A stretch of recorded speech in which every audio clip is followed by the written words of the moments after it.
12वां अध्याय भक्ति योग है।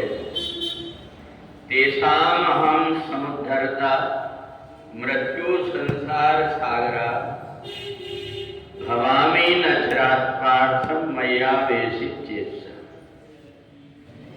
भक्ति योग में परमात्मा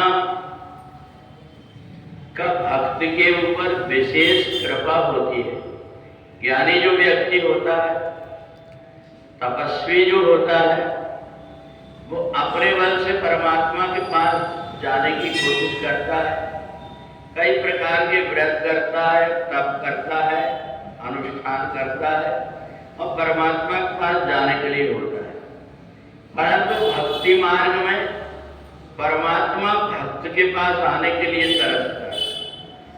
उसकी भक्ति देख करके, उसका प्रेम देख करके, उसकी लगन देख करके परमात्मा को ऐसा लगता है इस भक्त के हृदय में थोड़ी देर जाकर के विश्राम कर लूं, क्योंकि इसे मेरे से कुछ नहीं चाहिए, इसका मेरे से स्नेह हो गया है, इसलिए ये मेरी हर दिन पूजा करते रहता है, किसी न किसी रूप में मेरे नाम की माला जपते रहता है, कोई पाठ करते रहता है, मेरी मूर्ति रख करके उनको स्नान कराता है।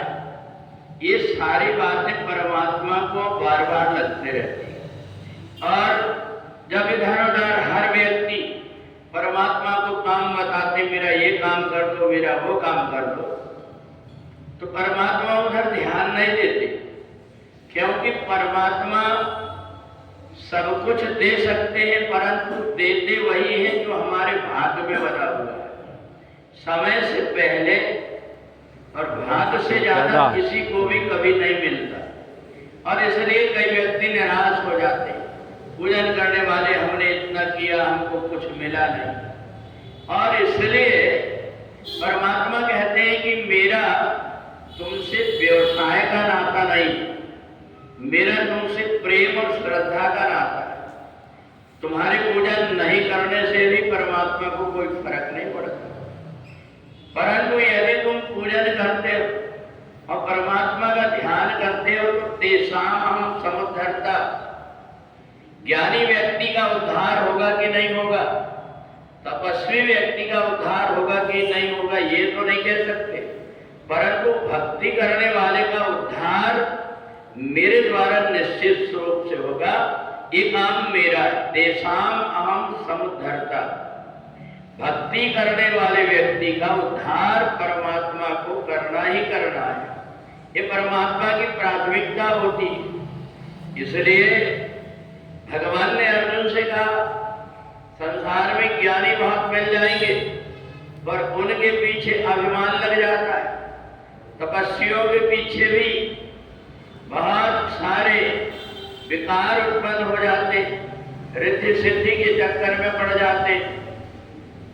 लोगों को द्वारा जब उनका सम्मान होता है, उनको धन मिलता है, उनकी वाह होती है, तो उसी में मग्न हो जाते और बाद में फिर सो परत्र दुख पावई, बाद में जब प्राण निकलने लगते तब वो देखता है परमात्मा की दूरी तो मेरे से बहुत दूर है।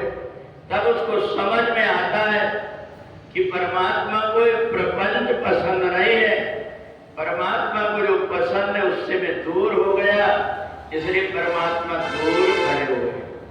निर्मल मन जन सो मोहि पावा, मोहि कपट छल छिद्र न भावा। तुम किसको प्रभावित करना चाहते हो, किसको दिखावा करना चाहते हो, किससे श्रेष्ठ बनना चाहते हो? ये जितने जीवात्मा है, इदम सर्वगम ब्रह्म, इन सब में मैं ही बैठा हुआ हूं, इसलिए तुम उसका नहीं मेरा तिरस्कार कर रहे हो। इसलिए जो भक्त का हृदय होता है वो ऐसा पवित्र हो जाता है, हर किसी से जब कभी बात करता है या किसी प्रकार से किसी के कारण मन खराब भी हो जाता है, तो भी बाद में उसको ऐसा लगता है ये तो मेरे परमात्मा का ही रूप। इसलिए सिया राम मैं सब जग जानी, करे प्रणाम जोर जुग पानी। वो सबको अपने परमात्मा का रूप मान करके उसकी गलती को नहीं देखता, बल्कि उसके हृदय में रहने वाले परमात्मा को देख करके और उसको अपना मानते रहता है। कभी सपने में भी किसी का बुरा हो ऐसा उसके मन में विचार आता नहीं, इसलिए परमात्मा उसके इतने नजदीक हो। बोलिए वृंदावन बिहारी।